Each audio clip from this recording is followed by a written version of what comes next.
Hi, here I wanted to show what it looks like when you start your sleeves. Actually, I'm a little bit into starting the sleeve, but what I've done is put half the sleeve on one set of circular needles, and then I put the other half of the sleeve on the other. You actually can do it with just one long circular. It is knit flat, but flat is a little bit of a misnomer because you knit all the way along here and then you turn and come back. But because of the shape, it's really, you couldn't do it on straight needles because your stitches would be pulled too tightly in this section and going around this way. So you do need a circular needle. And what I do is I use the top of the sleeve as kind of my changing point. So the very top, the center where you did your seam, that point I kept as this kind of center. But when you start out, you'll start on this end, you'll start on the end, and you'll slip 8 stitches that will be in this color number 2, and then you'll knit all the way around your first row and come all the way back to this side, and then again you'll leave these 8 stitches.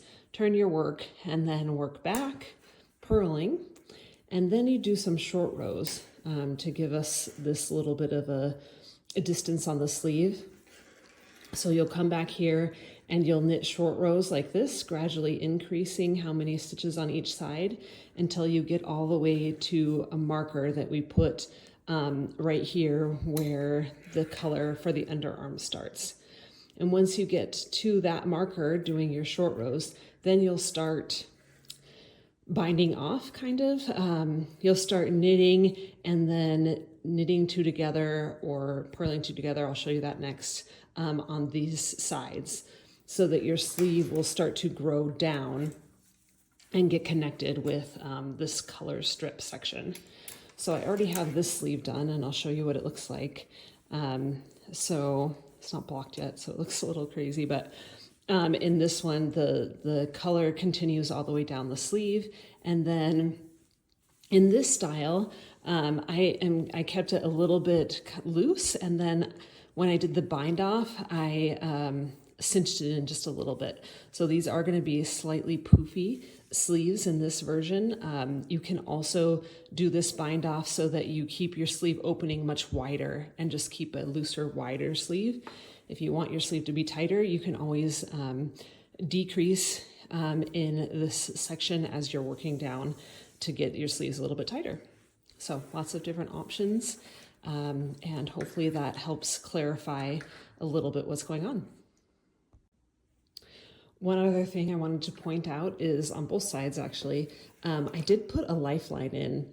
So I still have this thread that I left. I put a lifeline in when I started the sleeves so that if I wanted to change the sleeves, it'd be easy just to go back to this point. So my lifeline actually runs all the way along here and down into these stitches. You can see my orange thread coming out here. So the lifeline is in all of the color work that was put on hold for a while.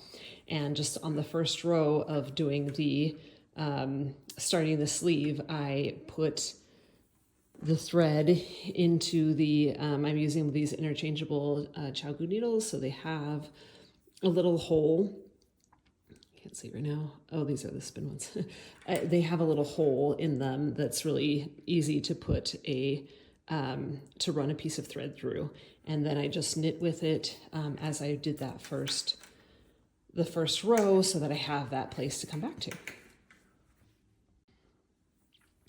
And the method that I'm using right now, like I said, I'm using 2 circulars. So I just finished actually purling with this set of needles. Get these out of the way. So these are the needles that I was using on this half, and I purled with them, and I got all the way up to the top. I need to continue down. So then I'm going to pick up the other set of needles, and then I will pull this needle into position. And I can just start working with the other set of needles. I always just do a regular stitch and then pull it a little bit tight.